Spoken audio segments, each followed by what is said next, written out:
Stay naked. I hope that you can take it.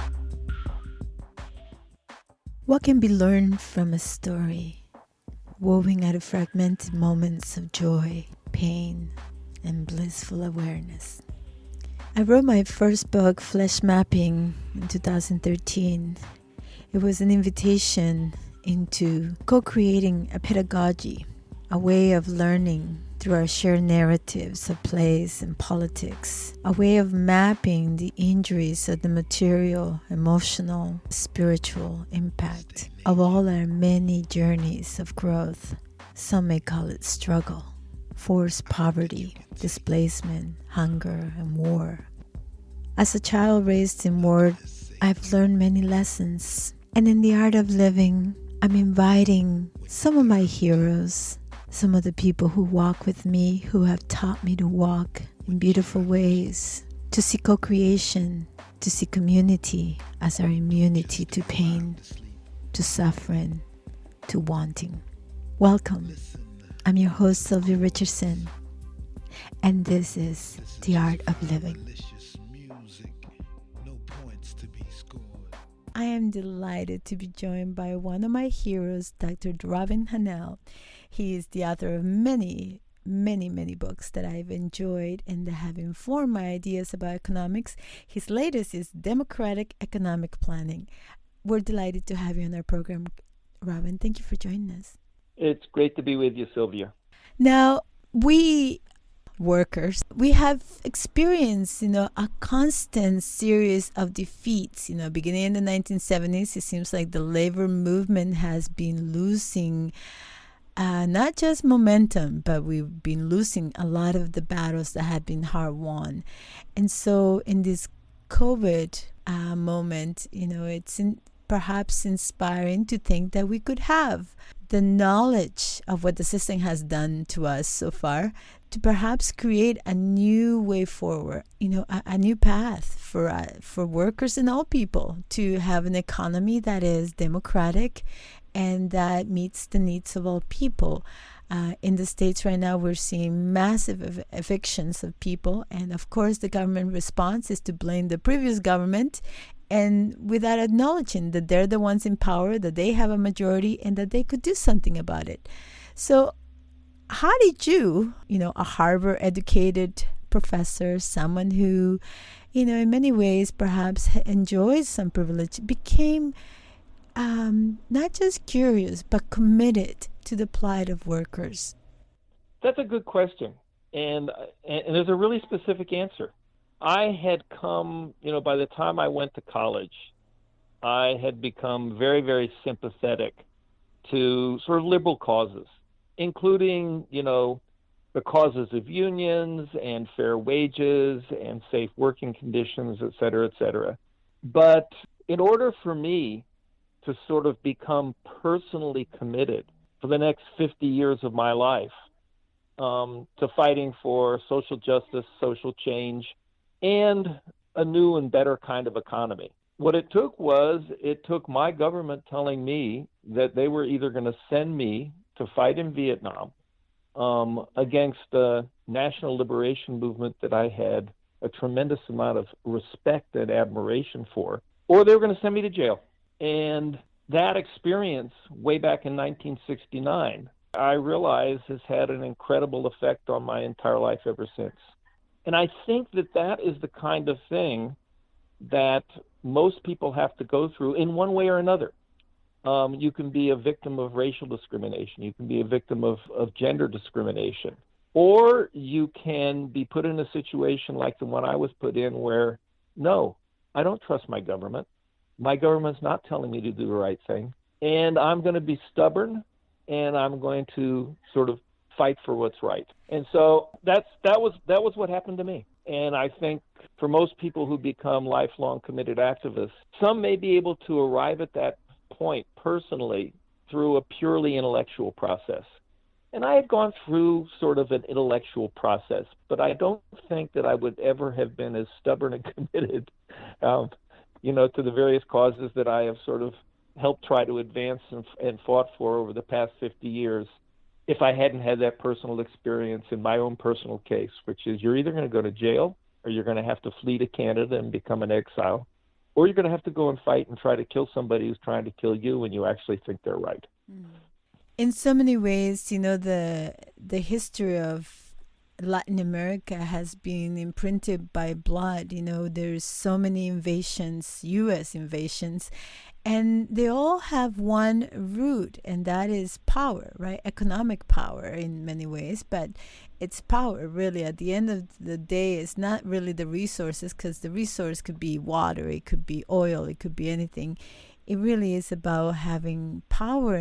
I think in education, we can go through a whole education process and never learn about power dynamics, you know, how race, gender, political injustice, you know, kind of tips the scales in one way, and we are blind in many ways to our privilege, right? We all have some kind of privilege. You know, I, as a settler in Turtle Island, have privileges that have made possible for indigenous people to be invisibilized and to have their needs ignored, you know, and likewise, perhaps people who are born by virtue of being born a particular race have more privilege than others, and we don't always want to own that, because we think if we own that, there's shame with it, right? And we just get stuck, and we just get frozen by it and don't know what to do. And I think shame and guilt are useless emotions, you know.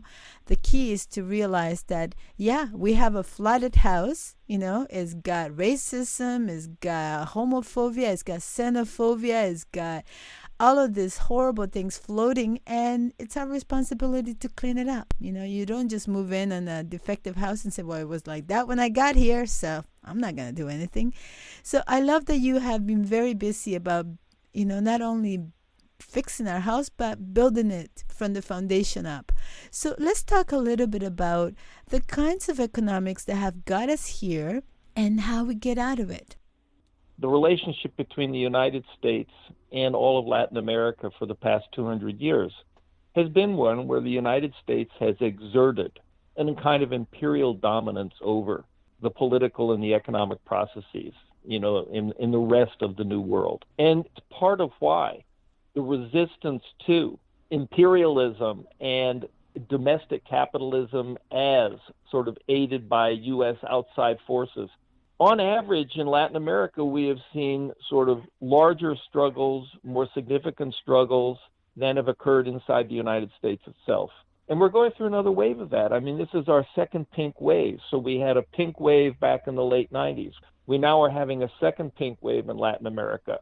And even preceding that, the socialist political parties, you know, fighting for independence from the United States and trying to transform their own societies to serve their own people, we're generally stronger, you know, in Latin America. What nobody has managed to figure out yet is, well, what is the alternative economic system that we want to put in place of sort of imperialized capitalism?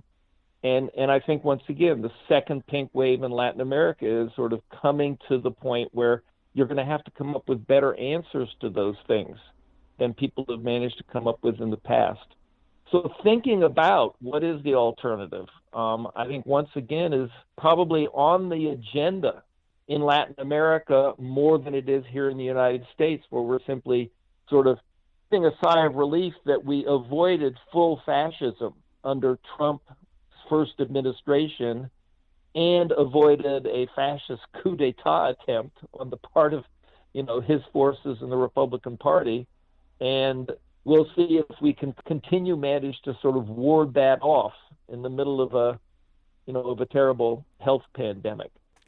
Well, one of the things that you point out is the empire, right? We don't think about empire. We don't talk about empire in school. We talk about the Ottoman Empire. We're taught about the Roman Empire, something that happened hundreds of years ago, but we don't think about the U.S. being an empire, you know, enforcing its will through military force, through economic force, shutting down economies as they did in Argentina. You know, everybody now knows the story of the Argentinian economy being, you know, flipped overnight. And we don't talk about the neoliberal program that has been imposed on us by the point of a gun. And so we live in this world, and it's almost like the fish, right? They're swimming in the water and they don't know what water is. And so in many ways, I think it's demystifying what economics really are. Because most people say, well, what can you do? The economy will collapse. You just have to go along with it. And so here's where you come in. And you, as an economist, someone who breathes and lives in this world of, and can talk in the water, you understand the system. You know what an economic system is, and it basically has taught us to see it as a form of relations. So what can a democratic economic planning do for us that the current economic system does not? I mean, you said earlier that we've basically suffered 40 years or more of defeat. And that's certainly the case, that neoliberalism in the United States and globally has essentially taken us back toward a much more primitive, a much more vicious, a much more environmentally destructive, a much more inegalitarian form of capitalism than the kind of capitalism that had sort of slowly been transformed through reforms in the middle of the 20th century. So that is part of the experience, that we are still trying to recover from. We're trying to see whether the progressive wing of the Democratic Party can manage to recreate some of the kinds of reforms that are similar to the kinds of things that we had back during the New Deal under the Roosevelt administration. I can be pessimistic and say, no, the Biden administration is going to bring no real change whatsoever. I can also be optimistic and say, no, I'm not sure that's the case. If we can pass the second bill along with the first bill, it will be probably the greatest sort of economic reform we've had in the United States since the New Deal. I'm not going to simply go out there and be a pessimist on the basis of past experience of failure for the past 40 years.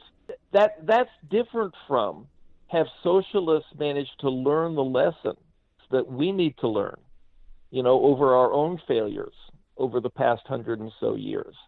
That's where I've tried to make my contribution, at least intellectually. What I've discovered is that the original socialist vision of workers in their own workplaces and their own councils, and consumers in neighborhoods can participate in planning through neighborhood consumption councils. That vision, which was really the early socialist vision of what they wanted to replace capitalism with, that vision was essentially correct. But what was not apparent to socialists at that time was that they assumed it was going to be easier to do. Just the procedures you have to go through. They thought it was going to be easier. They thought it was going to be sort of obvious how it would work. And instead what happened was we discovered with the Soviet Union, and we discovered with communism, and we discovered with a lot of things, that were not what the early socialists ever envisioned, that it's not as easy as people once assumed.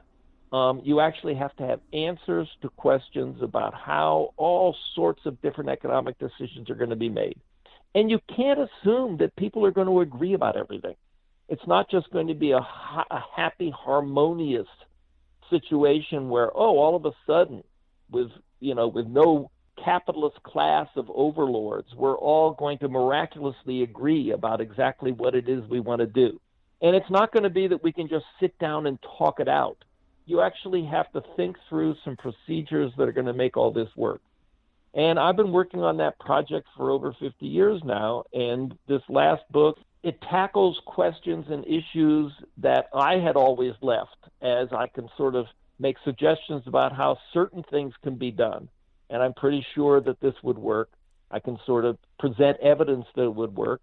But then there were other things that I wasn't sure about. And in particular, reproductive labor was not something that I had ever addressed, or my co-authors and I had ever addressed before, and it's addressed in this new book.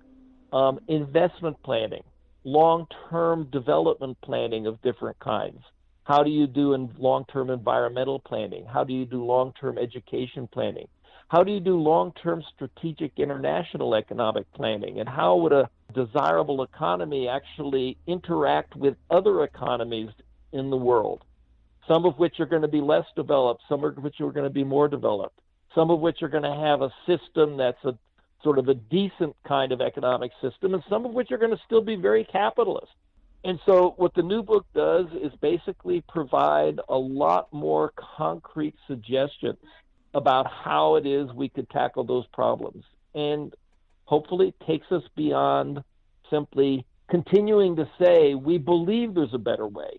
And we know that it's a way in which workers and consumers plan together.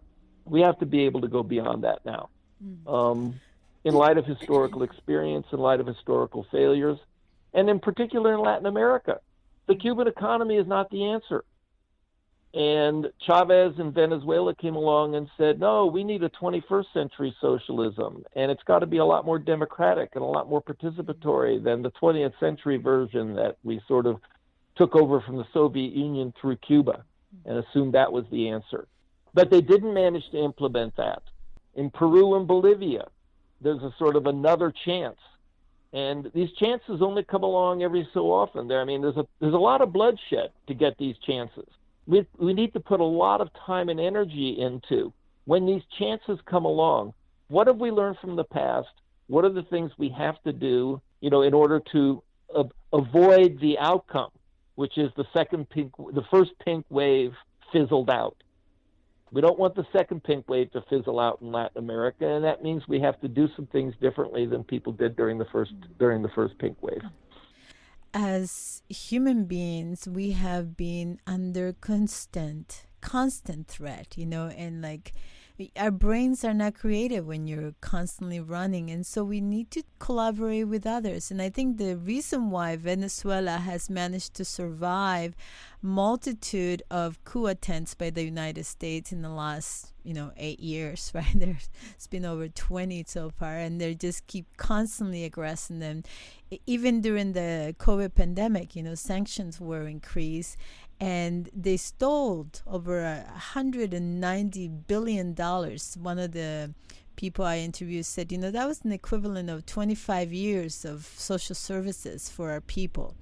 And, so it's very clear that most of the time we're doing this work with one hand tied, right? Most of us are also answering to the politics of the stomach. I wonder if you could talk a little bit about that, though, because the commodification of life and health, is really what has led to this pandemic being such a growth source for some industries, right? Pharmaceuticals, health industries will thrive out of death. But not everybody else does well. So we have to start questioning, is our economy really in our service? Is it in the service of people?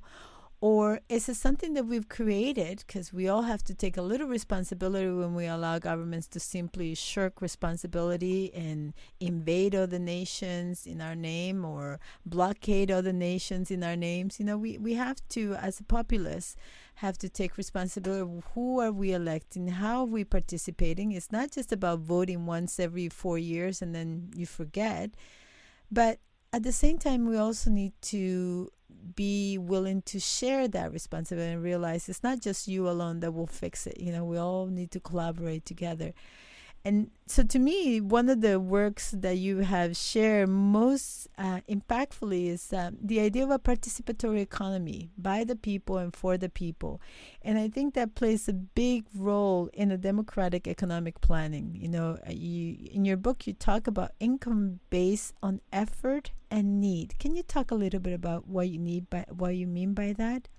One of the fundamental differences between a desirable economy, a fair economy, and an economy that's just blatantly unfair to most people is on what basis are people rewarded for the work they do, for the sacrifices they make, for the efforts they put in when they show up to work. And my argument is that what socialism should have always been and should have always stood for is that if you put in more effort than somebody else in your workplace, then that does that does warrant some commensurate reward of a somewhat higher wage, that you deserve a greater reward if you in some way sacrifice more, if you work longer hours, if you put in effort when other people were very lackadaisical about it. Now, I think that's fair. And I think that's a fundamental sort of precept of fairness that socialists have always understood. Then the question is, well, but how do you implement that?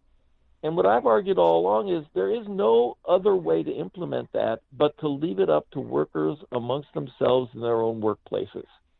That workers in their own workplaces are going to have to figure out how to basically reward one another amongst them. They're going to have to come up with a system that they feel comfortable with, whereby they will make judgments about, are there any differences amongst us in terms of how hard we worked or how much we've sacrificed over the previous month or the previous year? And if so, how great are those? They're going to have to do that. And that's been one of the fundamental parts of the proposal of a participatory economy. We want to design an economy that allows workers to, in their own workplace, make their own judgments about when they want to reward some amongst them to a greater extent than others amongst them. Then it should be on that sort of basis. Now, that leaves aside differences in need, independent of how hard somebody worked or whether it's somebody or what sacrifices somebody made in work. Sometimes some people have greater needs than others, medical needs. So there also has to be a system of saying, look, part of consumption is based on needs, and we need a system whereby we can essentially establish fair rules for when it is that somebody has greater needs, and therefore we are going to grant them greater consumption rights, independent of whatever it is that they earned, as a worker in the economy. If you look at the history of socialism, we've wavered on this. Socialists have had a difficult time. Sometimes we understand this very clearly and we stand for that and we say that's what we want and we want a system that delivers that. And sometimes we've shied away from that and said, well, maybe not.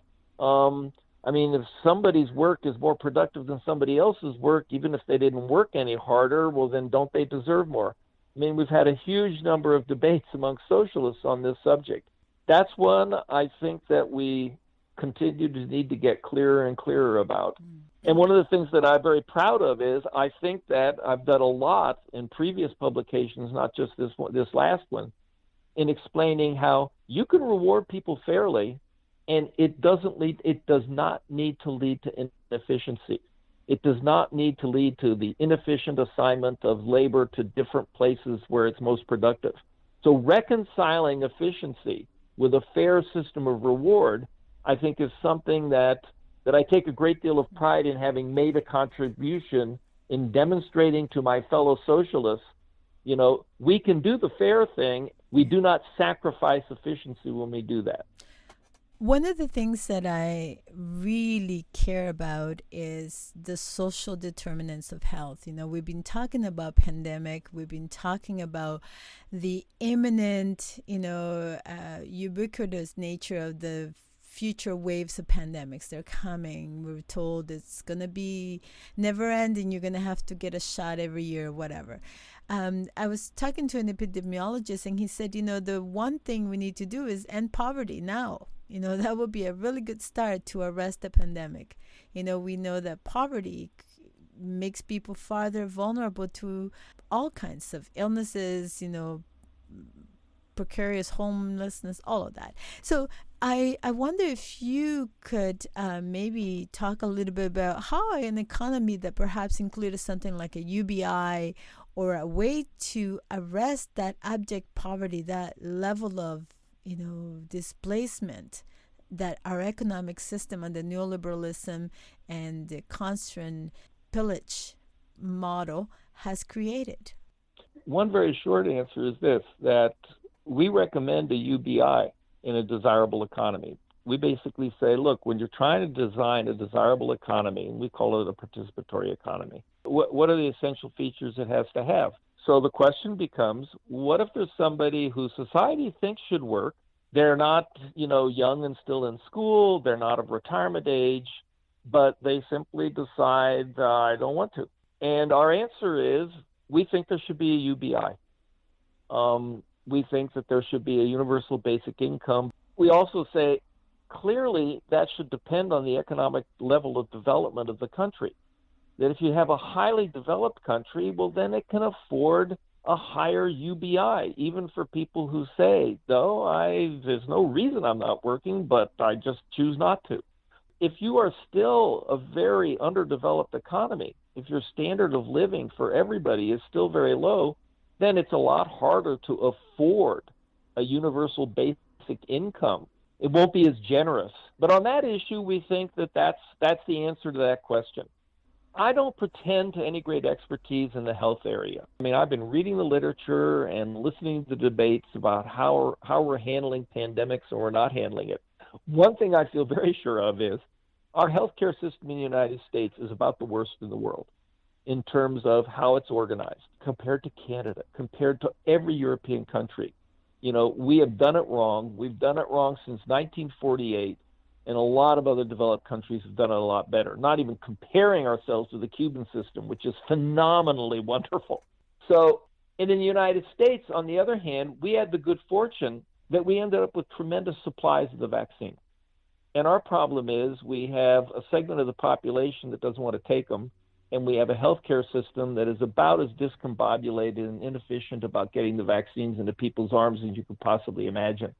Whereas you, I understand from my sister who lives in Canada, have had the opposite problem. You have a decent healthcare system, and through bad luck, you ended up with very short supply of the vaccines. So it's kind of this crazy situation. But I pretend to know expertise in this area. In the environmental area, I do pretend to some expertise. And one of the things that I find very distressing is when I look at how much time do we, the human species, how much time do we have to figure out how to treat one another fairly? How much time do we have to figure out how can we make our decision-making processes, not just political decision-making, but economic decision-making processes, democratic? How much time do we have to figure out how to do things more efficiently? Well, in some sense, we give ourselves the time in the form of prolonged misery. If we take more time, we just have more miserable people for more time. The environment's not doing that. We literally only have 10 to 20 years left to make huge, major changes in how the global economies are operating vis-a-vis carbon emissions. And there's no guarantee we're going to make it. And there the clock is ticking.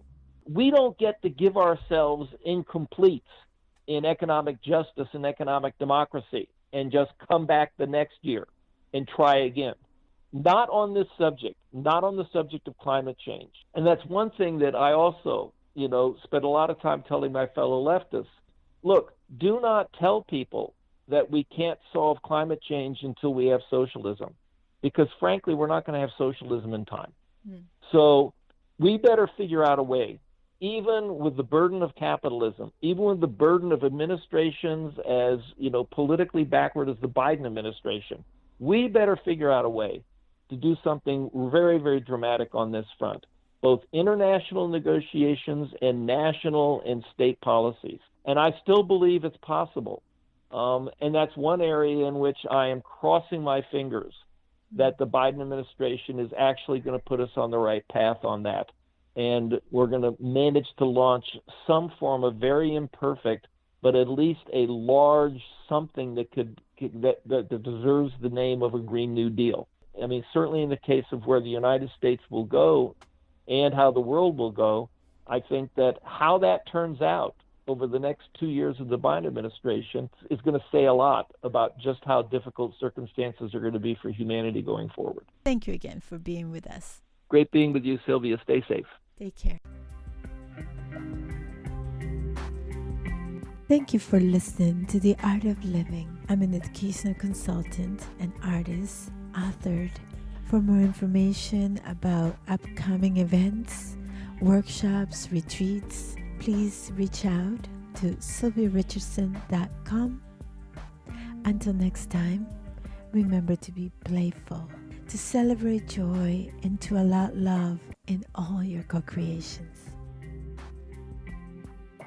You'll never have to wonder where the groove went. The groove is you.